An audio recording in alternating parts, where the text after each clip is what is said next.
गुरुर्ब्रह्मा गुरुर्विष्णु गुरुदेव महेश्वर गुरुरेक परम ब्रह्म तस्मै श्री गुरवे नमः। तस्मै श्री गुरवे नमः। सद्गुरु का समागम आमूल चूल जीवन को बदल देता है। परम घोर तपस्वी स्वामी श्री निहाल चंद जी महाराज साहब अपने जीवन के आखिरी वर्षों में वो मेरठ नगरी के अंदर रहे और आखिरी जीवन का आखिरी क्षण भी उन्होंने वहीं पर पूरा किया। आज भी वहाँ पर उनकी स्मृति समाधि वहाँ पर मौजूद है और बहुत लोग दूर दूर से सुखना सुख करके वहाँ पर आते हैं। जैनेतर 36 कौम के लोग उनकी स्मृति स्थल पर आते हैं, सुखना सुखते हैं और उनकी मनोकामनाएं पूरी होती हैं, क्योंकि वो बड़े उपकारी थे। सद्गुरु वास्तव में उपकारी होता है, लेकिन कोई कोई सद्गुरु ऐसे होते हैं जो अपने जीवन के हर क्षण से संसार भर का कल्याण करते हैं। तपस्वी श्री निहाल चंद जी महाराज साहब जिस समय कभी जंगल पानी के लिए, कभी बाहर किसी गोचर वगैरह के लिए या किसी कार्य के लिए बाहर जाते थे, तो कहीं पर वो देखते थे, कहीं चौराहे के ऊपर, कहीं पेड़ के नीचे, कहीं बस स्टैंड के आसपास या रिक्शा स्टैंड के आसपास कहीं बैठने की जगह वगैरह हो, जैसे मजदूर वगैरह हो या कोई रिक्शे वाले वगैरह हो या ऑटो रिक्शे वाले हों या जो है और तांगे वगैरह चलाने वाले हों, ऐसे साधारण लोग जहाँ पर बैठते तो उनके बीच में जाकर के पास में बैठ जाते थे और उन लोगों को इशारों से बुलाते थे और महात्मा जी ने बुलाया, सब लोग इकट्ठे हो जाते थे। अब जिस समय इकट्ठे होते तो तपस्वी निहाल चंद जी महाराज साहब उन लोगों से पूछते हुए, तुम्हारा क्या कैसा चल रहा है, कैसी कैसी कमाई वगैरह करते हो, क्या क्या कमाई होती है। और वो अपने अपने जैसे उनकी ज़रूरत थी, जैसा होता था थोड़ा बहुत बतलाते थे। कभी 1 रुपया 2 रुपया ऐसा कमा लेते हैं, कभी तो वो भी पूरा नहीं होता, लेकिन जैसे तैसे दिनचर्या हमारी चलती है। सबकी बात सुनने के बाद कुछ उपदेशात्मक बात कहते और कहते, भाई अगर 1 रुपया तुमने कमाया या 2 रुपया तुमने कमाई कर ली, अगर 1 रुपया में से 1 पैसा अगर निकाल दो या 2 रुपया की कमाई हुई तो 2 पैसा उसमें निकाल दो, तो उसमें कोई फर्क पड़ेगा, कोई दिक्कत होगी आपको? तो सभी सोच के कहते हैं, गुरुजी 1 रुपया मिला तो उसमें 1 पैसा निकाल देते हैं, तो उसमें तो क्या फर्क पड़ना है, उसमें तो ऐसा कोई फर्क नहीं पड़ता।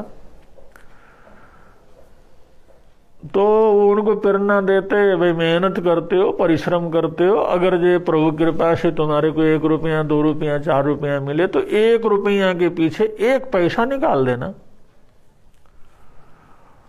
फिर उसका उनको अपने ये जीव दया के खाते में, दान खाते के अंदर उसको अलग रख करके छोड़ना, प्रभु की कृपा, प्रभु के एक प्रसाद के रूप में उसको निकाल देना। इससे तुम्हारी पुण्यवानी बढ़ेगी, और नहीं भी बढ़ेगी चलो कोई बात नहीं, कुछ न कुछ तो इंसान का अपना कर्तव्य होता है। कहीं भी जन्म लेते हैं, कुछ भी काम करते हैं, कुछ न कुछ तो जो है इस प्रकार का भाव जीवन के अंदर होना चाहिए।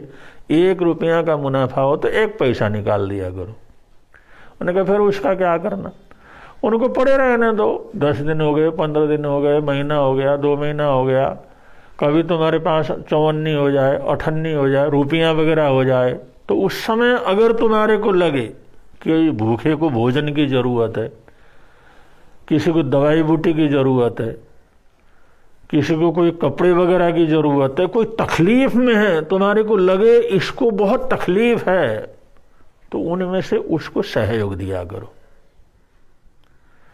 इससे किसी न किसी का भला होगा और किसी न किसी का आशीष भी तुम्हारे को मिलेगा और प्रभु भक्ति, प्रभु की आराधना, प्रभु की अर्चना, तीर्थ यात्रा, ये सब भी उस प्रभु के शासन में जो लोग हैं उनकी सेवा करने से वो फल भी अपने को मिल जाएगा। वो लोग बड़े सरल सद्भावना से जीने वाले लोग वो गुरु महाराज की बात को गांठ बांध लेते थे और बहुत से लोगों ने उस चीज को अपना नियम बनाया। तो ऐसे जहां बड़े से बड़े लोगों के अंदर धर्म की प्रभावना करते थे तपस्वी निहाल चंद जी महाराज साहब ऐसे गरीब से गरीब मजदूर, ऐसे लोगों को भी इस तरह से एक नैतिकता से, एक सहयोग से, सेवा से जोड़ते थे। उनके गए हुए बहुत साल हो गए, लेकिन आज भी मेरठ और मेरठ के आसपास का इलाका, पूरा यूपी का इलाका और इधर के 36 कौमों के अंदर उनका बड़ा नाम है। वो सबके अंदर जीवंत है। आज बहुत से ऐसे संपन्न परिवार हैं, वैभव संपन्न परिवार हैं, क्या व्यापार के क्षेत्र में, क्या कारोबार के क्षेत्र में, क्या समाज सेवा के क्षेत्र में। वो लोग कहते हैं गुरुदेव ये सब गुरु महाराज का दिया हुआ है। आज से हम 50 साल पहले, 60 साल पहले, 70 साल पहले जब यहाँ पर कोई रिक्शा चलाते थे या हम तांगा वगैरह चलाते थे, मजदूरी वगैरह करते थे, उस समय गुरुदेव के दर्शन हो गए, उन्होंने नियम कराया और उस व्यत को हमने गांठ बांध ली और उसी तरह से जीवनचर्या को चलाते रहे। लेकिन जैसे जैसे ये काम किया उस गुरु भगवान की कृपा से हमारे को इतना बरकत हुआ, इतना बरकत हुआ। आज हमारी हवेली है, आज हमारा मकान है, आज हमारी अपनी दुकान है, आज हमारा काम कारोबार है, आज हम बहुत लोगों को काम कारोबार देते हैं, उनको धंधा देते हैं, उनको रोजगार देते हैं।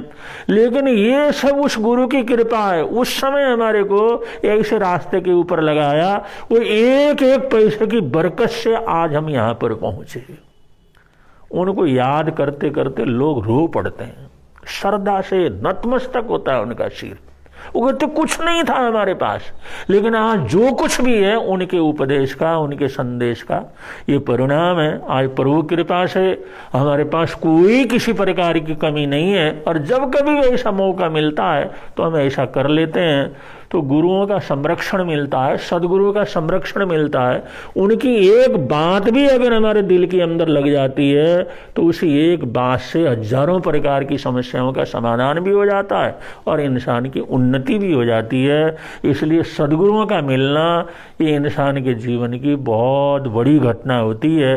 सदगुरु मिले ऐसी प्रार्थना के साथ बोलिए भगवान महावीर स्वामी की जय।